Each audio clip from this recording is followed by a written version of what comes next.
Your relationship is a mirror. A mirror to what?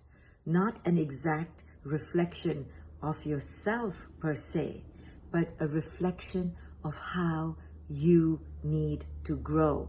So if the relationship is full of conflict or full of tension or inauthenticity, lies, duplicity, hesitation, caution, you're treading on rough waters, you feel like you're walking on thin ice, well, that is a reflection of your inner state, how you need to grow. Why is it that you are in a relationship where you feel you are inauthentic, or you aren't growing, or you aren't flourishing, or you aren't reaching your greatest potential, or you're feeling this sense of euphoria and joy?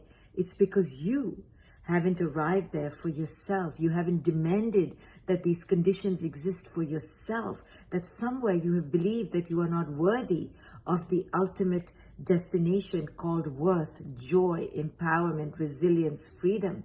It's because you within yourself believe that this is what it's meant to be like, that you deserve this level of vibration, so to speak.